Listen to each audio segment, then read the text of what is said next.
Et bonjour à tous, je vous retrouve au potager pour une nouvelle vidéo. On est parti pour faire une petite vidéo sur la manière de planter les légumes d'été que sont les solanacées, les aubergines, les poivrons et les tomates.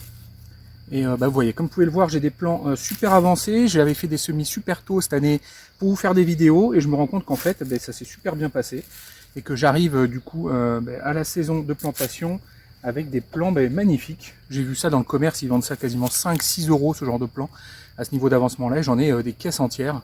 Regardez ça, il a mes mains, il commence déjà à avoir un petit poivron. Donc bon, je vous ai fait une vidéo là récemment sur l'intérêt du coup d'essayer d'avoir des légumes primeurs et puis de s'y prendre à l'avance et puis avec du bon matos d'arriver avec des beaux plants dès les seins de glace. Et là on y est. Bon, mes tomates ont un peu souffert quand même, hein, comme vous pouvez le voir là sur le bas, elles sont un peu abîmées, vous allez voir plus tard dans la vidéo que c'est pas grave puisqu'on va couper tout ça. Et donc là on est parti pour se lancer dans la plantation. Alors la première chose à bien faire attention quand on veut planter tomates, poivrons, aubergines, c'est les températures. Il ne faut pas que les températures descendent sous 5 degrés normalement la nuit. Vaut mieux même 6-7 degrés par sécurité, parce que des fois à la météo ils annoncent 5 et puis vous avez 2 d'écart, ou alors vous avez des sortes de petits phénomènes climatiques, des microclimats ou des sortes de phénomènes de gelée particulières qui font que la température est plus faible que ce qui est annoncé. Donc il vaut mieux quand même par sécurité, voilà, essayer de viser 7 degrés minimum de température. Et à partir de là, on peut se lancer dans les plantations. Alors, généralement, on dit qu'il faut attendre les seins de glace. C'est 3 seins particuliers, 3 jours en mai. Et après, une fois qu'ils sont passés, normalement, tous les risques de gelée sont écartés. Bon, alors forcément, ça dépend des régions. Hein. Si vous êtes à Béziers ou si vous êtes dans le nord, ça va pas être la même. Mais bon, globalement, voilà, on peut estimer qu'à la mi-mai, on peut planter. Normalement, on est à l'abri du froid. Là, voilà, on est le 4 mai. Moi, je suis du côté du Bordelais.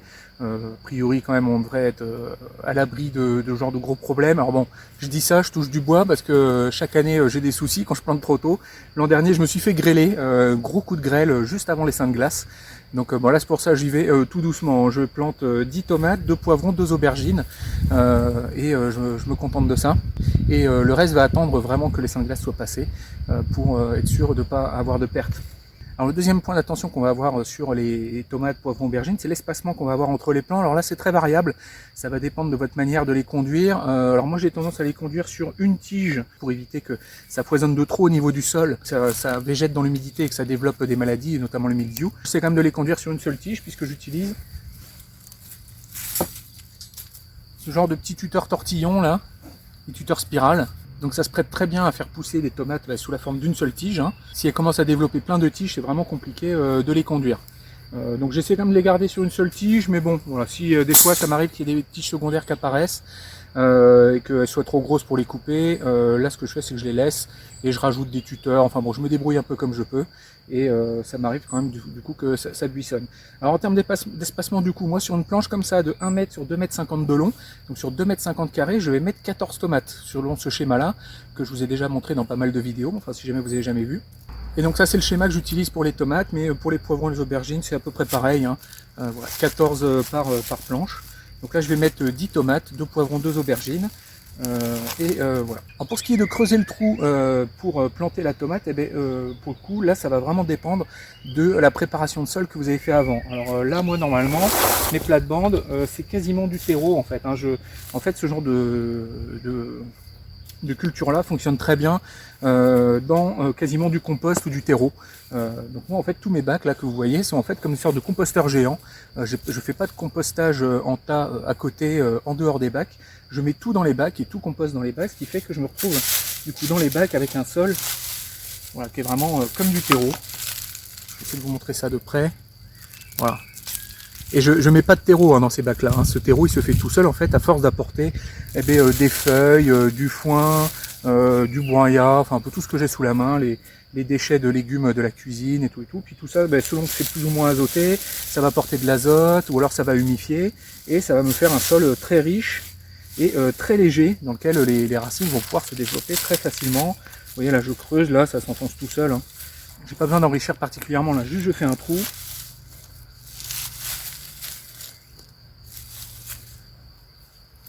Alors dans le cas des tomates, j'hésite pas à creuser un peu profond parce qu'on va pas hésiter pour les tomates à les enfoncer plus profondément que là où arrive la tige, surtout que là en plus dans le cas des miennes, là, les feuilles du bas sont quand même relativement abîmées, donc je vais pas hésiter à les enfoncer un peu plus bas pour que, là on doit bien le voir, là c'est plein de petites poiluches là sur la tige, et tout ça, ça va reformer des nouvelles racines.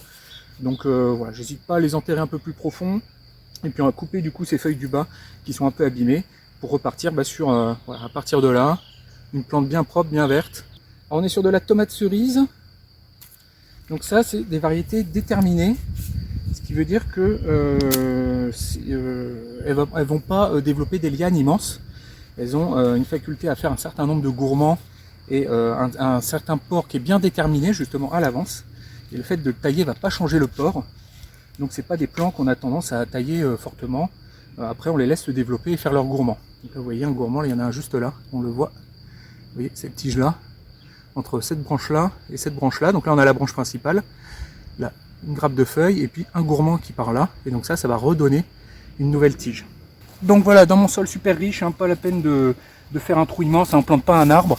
Si jamais votre sol est beaucoup moins facile, que vous ne l'avez pas préparé à l'avance, que vous n'avez pas pensé à l'enrichir à l'automne, ou que vous n'avez pas le même genre de sol, vous n'hésitez pas à rajouter un peu de terreau, un peu de compost, enfin ce que vous avez, et à creuser un trou un peu plus grand, et puis faire en sorte que, il faut s'imaginer que les racines puissent se propager facilement dans votre sol. À la rigueur, vous mélangez un peu ce terreau avec un petit peu de votre sol pour essayer de faire une sorte d'entre-deux. Mais il faut vraiment s'imaginer que, essayez de vous mettre un peu à la place de la plante pour que les racines puissent se faufiler confortablement un peu partout. Donc voilà, je mets ma plante dans le trou, rien d'extraordinaire. Et voilà, ma tomate est plantée, il n'y a rien de plus à faire. Il y en a qui mettent un peu des orties au fond du trou, enfin moi je suis pas fan de la méthode, je vois pas trop ce que ça apporte. Sûrement un petit peu d'azote, un petit peu d'éléments en se dégradant, mais là c'est déjà tellement riche, il n'y a pas besoin. Puis surtout, moi j'ai plutôt tendance à dire qu'il faut mettre la matière organique au-dessus des racines qui va se minéraliser, puis après ça va descendre dans le profil, et les racines en dessous vont la rattraper et la capturer. Si là mon ortie se décompose et que ça coule, et que les racines n'ont pas encore atteint, ça va juste partir. Bon après dans mon sol argileux ça coule pas beaucoup, mais enfin, voilà, dans le principe c'est un peu bizarre. Donc c'est parti, celle-là elle est plantée. Pour ce qui est des poivrons et des aubergines, c'est même principe, on fait un trou, on met dedans, à la différence près que les poivrons et les aubergines, vraiment on les enterre pas plus que la surface qu'il y a déjà. Contrairement aux tomates, on peut enlever les feuilles du bas et enterrer plus que ce qu'elles le sont déjà. Sur les poivrons et les aubergines, on ne fait pas ça, on enterre vraiment au niveau de la surface qu'il y avait déjà dans le pot. Bon c'est parti, du coup je suis parti pour positionner tous les plants. Bon en fait j'ai mal compté, j'avais que 9 tomates, donc j'ai rajouté un petit poivron, on part sur 9 tomates, 3 poivrons, 2 aubergines. Alors on se rend compte notamment que les feuilles qui sont malades, c'est souvent aussi les feuilles qui sont justement à la racine d'un gourmand qui se développe. Et souvent en fait quand les gourmands se développent, la tige qui porte les feuilles qui sont en dessous se met à dépérir. Donc c'est quelque chose d'assez normal, mais dans le doute je préfère quand même les enlever. De toute façon elles viennent toutes seules, elles tiennent plus. Vous voyez celle-là, hop, voilà. Puis là, toutes ces petites là aussi. Allez, c'est parti, on fait un beau trou.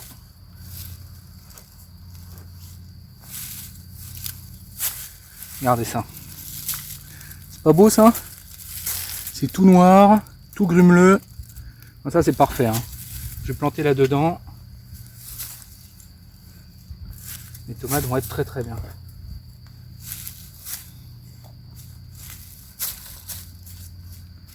Hop.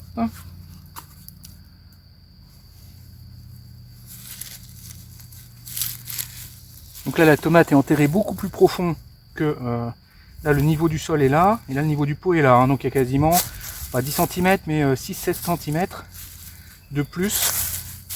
Donc on fait ça pour les tomates mais pas pour les poivrons et les aubergines. Et vous voyez qu'au niveau du sol c'est déjà plein de paillage, et que c'est qu'un début, on va en rajouter encore pas mal. Donc là les plants sont pas mal avancés, il y en a qui ont déjà pas mal de fleurs là, celui-là on le voit là par exemple, il y a des petites fleurs, celui-là aussi, donc je désespère pas d'avoir des tomates dès juin par exemple. En plus c'est les tomates cerises, c'est plutôt des tomates plutôt rapides, plutôt hâtives. Donc bon, fin mai c'est peut-être ambitieux, mais à la mi-juin avoir des premières tomates, c'est pas du tout impossible, ça serait cool.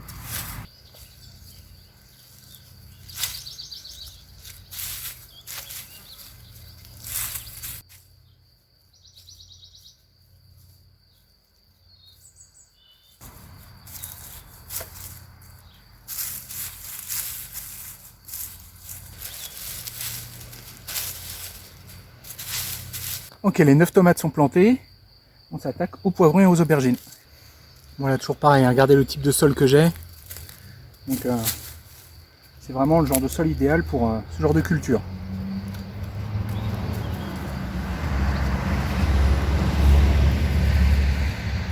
Comme je vous disais dans des vidéos précédentes, là, des gros pots d'1 litre bien solides que je vais pouvoir conserver pendant des années, voire des décennies. Et avec ça, je vais pouvoir faire des plants magnifiques que j'emmène du coup au sein de glace. Voilà, regardez ça. Comme je vous dis, hein, dans le commerce, un plan comme ça, j'y étais encore aujourd'hui là dans les jardineries. Les plants comme ça, ils vendent ça 4 euros, 5 euros. Donc ça, c'est fou. Hein.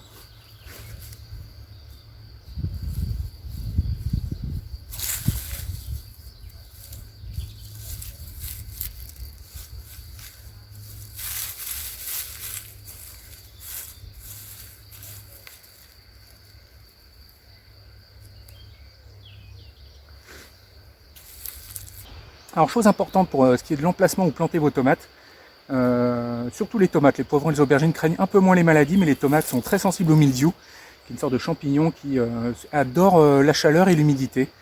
Et donc du coup, il faut vous trouver un emplacement qui soit suffisamment ventilé pour que les feuilles soient tout le temps bien séchées, éviter que l'humidité stagne et végète trop longtemps. Et un endroit qui soit bien éclairé, si possible éclairé dès le matin pour que dès les premiers rayons du soleil, eh bien, ça sèche l'humidité de la nuit et ça empêche le mildiou, du coup, avec la chaleur après qui va augmenter, de germer puis de se développer. Donc essayez de trouver vraiment un emplacement bien ensoleillé. En plus, bon, naturellement, hein, je ne vais pas préciser, mais c'est des légumes qui ont besoin de beaucoup de soleil, hein, c'est des plantes du soleil. Mais idéalement, voilà, qu'il soit éclairé dès le petit matin pour sécher très rapidement vos plants et voilà, un endroit bien ventilé. Alors là, les tomates étant relativement serrées, c'est aussi pour ça que je ne peux pas trop les laisser buissonner. Mais si vous laissez buissonner vos tomates, attendez-vous notamment à ce que voilà, possiblement il y ait de l'humidité, des poches d'humidité et que le mildiou se développe. C'est aussi pour ça que j'évite de laisser les feuilles trop en bas parce qu'après il y a des sortes de petits nuages. Généralement l'humidité stagne au niveau du sol, il y a une sorte de petit nuage d'humidité dans les 30-40 premiers centimètres. Et une fois que la plante se développe, si on n'a pas de feuilles à ce niveau-là, normalement on est plutôt pas mal. Alors généralement quand les plants sont très jeunes, ils tombent rarement malades. Les maladies commencent à arriver plus tard dans la saison, donc au début on a une petite marge de manœuvre, ils ne tombent pas malades de suite. Mais il faut quand même bien surveiller ça. Alors, pour ce qui est de poivrons aubergines, par contre, j'ai encore jamais vu de maladie dessus. Ça fait longtemps que j'en fais. Peut-être qu'elles sont pas présentes dans la région, sûrement qu'elles existent, mais que là j'en ai pas dans le coin et que du coup ça se propage pas. Mais sur les poivrons et les aubergines, j'en ai encore jamais vu. Donc je touche du bois. Mais voilà. Normalement, je sais qu'il existe des maladies un peu équivalentes. Mais jusqu'ici, j'ai l'impression que c'est des plantes qui tombent jamais malades. Comme je vous disais, poivrons aubergines, on fait un trou de la taille de la motte, hein. On n'enterre pas plus. On fait en sorte que la motte affleure au niveau du trou.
Donc tous les plans sont en place. Là, ce que je suis parti pour faire, c'est mettre en place le tutorage.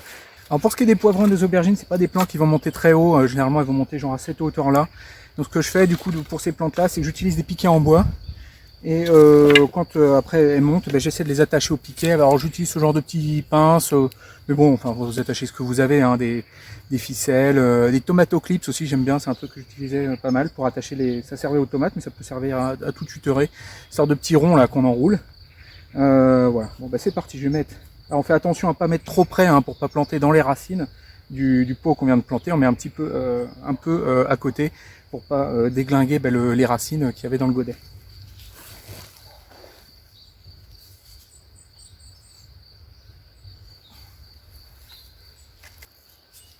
Et alors les plants sont serrés, donc j'hésite pas à essayer d'orienter les tuteurs vers un peu l'extérieur de la plate-bande pour que les plantes penchent un petit peu vers l'extérieur, en faisant quand même très attention, parce que les piquets pas faire des sortes de pointes qu'on pourrait se prendre dans les yeux. Donc voilà, c'est un compromis à trouver, mais essayer de profiter du coup des allées pour faire s'étaler un peu les cultures au niveau de la prise de lumière, de la prise de soleil, plutôt que les concentrer vers le centre. Moi j'essaie plutôt de les écarter vers l'extérieur.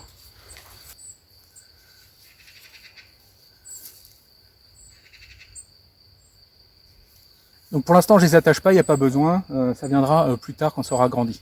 Alors pour ce qui est des tomates, comme je vous l'ai déjà dit plus tôt dans la vidéo, j'ai utilisé ce genre de tuteur là. Je trouve ça relativement pratique. Alors, il y en a certains même, ils sont percés en haut, ce qui permet de les rallonger un peu en rajoutant des ficelles si jamais votre plan il arrive trop haut. J'avais fait une vidéo là-dessus sur comment rallonger ces tomates avec ce genre de tuteur, si jamais ça est trop court et que ça arrive en haut. Voilà, c'est pas forcément ce qu'il y a de mieux parce que bon, souvent la tomate arrive en haut et dépasse. Enfin, globalement, jusqu'ici, moi, ça a toujours fait le travail. Si ça dépasse un peu. J'ai rarement vu des tomates cassées. On arrive toujours à s'arranger, à tirer une ficelle ou un truc comme ça. Et donc voilà, l'idée sur ces tuteurs-là, toujours pareil, dans l'histoire de protéger du mildiou, idéalement, il faut leur passer un petit coup d'éponge dessus avec, je sais pas moi, du vinaigre blanc, enfin, quelque chose qui désinfecterait, pour nettoyer si jamais il restait des traces de mildiou de l'année d'avant. Alors les tuteurs ont passé l'hiver dehors, on a eu un hiver particulièrement froid, on a eu des bonnes gelées, comme tout le monde a pu le voir. Donc normalement ça a dû tout nettoyer. Normalement le gel tue tous les spores des champignons, puisque les cellules éclatent avec le gel. Enfin j'imagine, je suppose, peut-être je me trompe, mais enfin moi j'ai toujours lu ça. Donc là du coup je les ai pas nettoyés, mais dans le doute vous pouvez toujours passer un petit coup d'éponge de vinaigre dessus, pour vous assurer qu'il n'y ait pas de reste de mildiou dessus. Alors là on pourrait se dire pareil, mais on va essayer de profiter de les orienter vers l'extérieur, mais le haut de la pointe est généralement plutôt à hauteur d'homme, à hauteur des yeux, il faut vraiment faire attention avec ça. L'idée c'est pas d'aller se crever un œil, donc là pour le coup sur ces tuteurs là je les plante vraiment à la verticale, j'évite d'aller essayer de gratter sur les allées.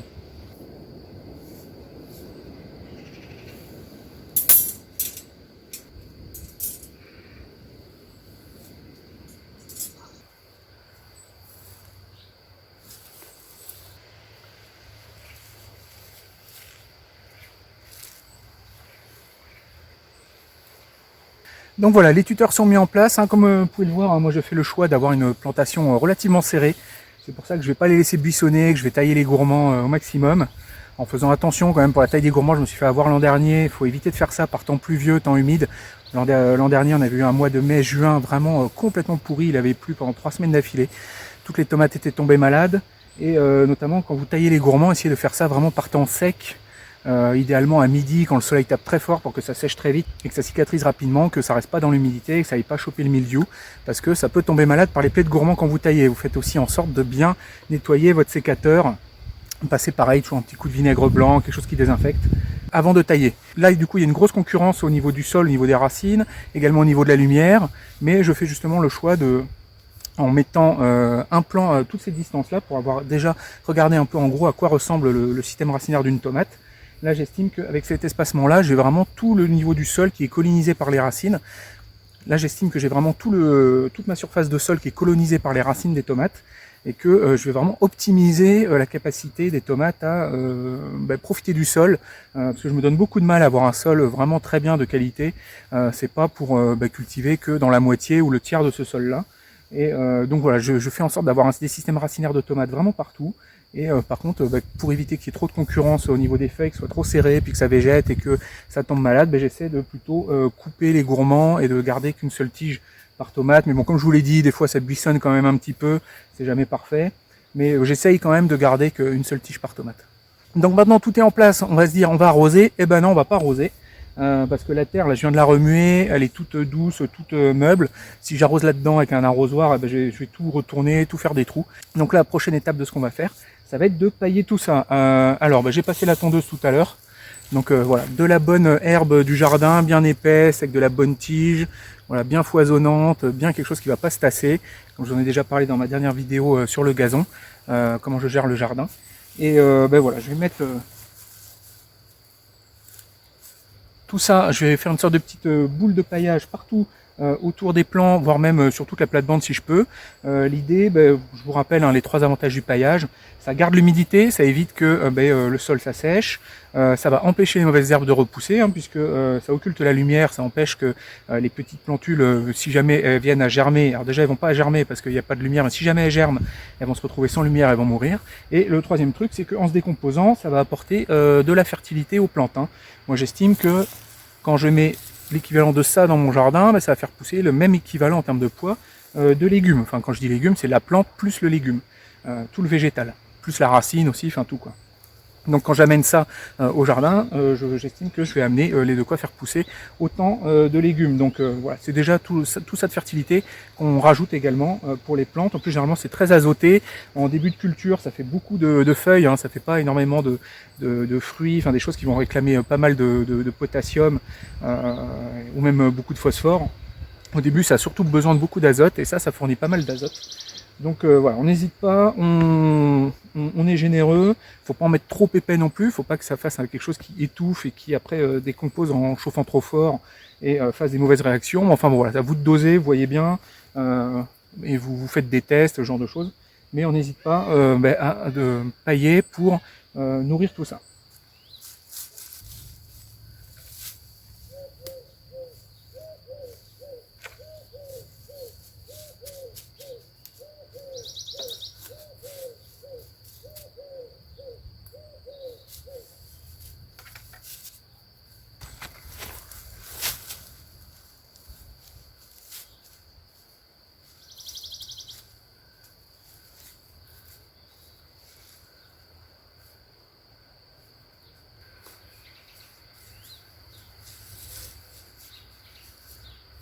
Bon voilà, tout est planté. Alors là, normalement, on ne doit plus voir grand-chose, puisque le vert de la tomate doit se mélanger avec le vert du paillage.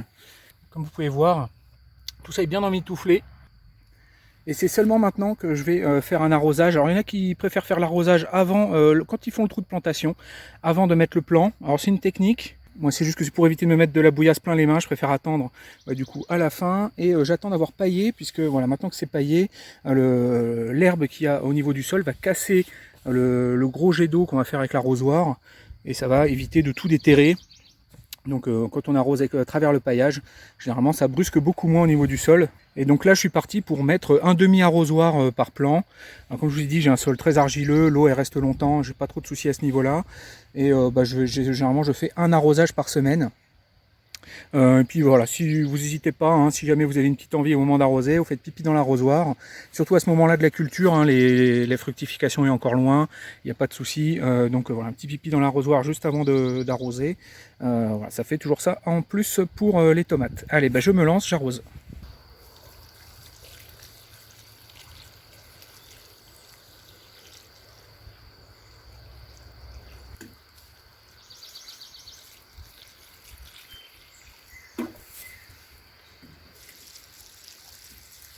Bon, et vous voyez, quand j'arrose, je tourne pour que ça ait le temps de boire. Ça sert à rien de verser 10 litres au même endroit d'un coup. La terre n'aura pas le temps de boire, l'eau elle va couler partout. Donc vous tournez un peu, et puis le temps que ça boive d'un côté, vous arrosez ailleurs. Puis après vous revenez, vous faites en plusieurs fois.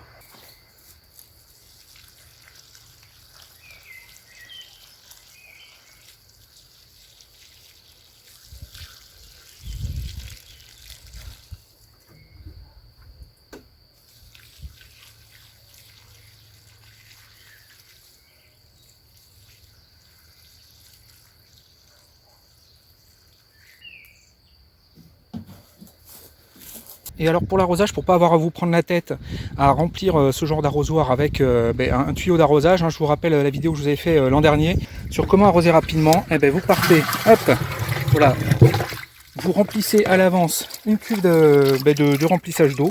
C'est pas forcément d'ailleurs obligé d'être relié à une gouttière, Vous pouvez utiliser un récupérateur d'eau pour faire une sorte juste de réserve, comme un gros seau. Et vous remplissez ça quand vous n'avez rien d'autre à faire. Et puis après, quand vous voulez arroser, ça vous prend 3 secondes de remplir l'arrosoir, au lieu d'y passer quasiment 1 minute avec le jet d'eau. Et voilà, ma plate-bande de solanacées est plantée. J'avais à peine le dos tourné pour aller poser un arrosoir. J'avais déjà des merles qui venaient tourner autour pour essayer de me gratter dans le paillage. Donc je les connais, ils vont faire le foin, ils vont tout me bouger. Mais bon, c'est pas grave, ça fait de la vie. Puis j'aime bien comment ils chantent, c'est joli. Donc voilà, la plate-bande est bien plantée, je suis plutôt content. 9 tomates, 3 poivrons, 2 aubergines. Pour ce qui est de la suite de la culture, donc on arrose. Après, ça dépend de votre contexte, hein, si vous avez un sol hyper drainant ou pas, le niveau de texture de votre sol, de la richesse de votre sol. Mais bon, voilà, c'est à vous de voir. Hein, quand vous voyez que le sol est vraiment hyper sec, vous y allez au toucher, vous voyez si c'est très sec, vous arrosez. N'hésitez pas à pailler, hein, parce que ça c'est quand même la clé de la réussite de ces cultures d'été, c'est le paillage, faut vraiment pas hésiter. Attention au mildiou, hein, à l'humidité. Pour ce qui est de tailler les gourmands, je vous ai fait une vidéo sur le sujet. Je vous invite à aller la voir. Voilà, ça va dépendre du cas de chacun et puis surtout voilà, faites attention à pas faire plus de mal que de bien. Et voilà en gros ce qu'on pouvait dire pour la plantation des tomates, poivrons, aubergines. Là je pars vraiment avec des plants magnifiques cette année. J'espère avoir des récoltes dès juin. Et puis on verra ça dans les prochaines vidéos. Bon écoutez, n'hésitez pas à mettre le petit pouce bleu, à vous abonner si ce n'est pas encore fait. Et moi je vous dis à bientôt pour une prochaine vidéo, à bientôt.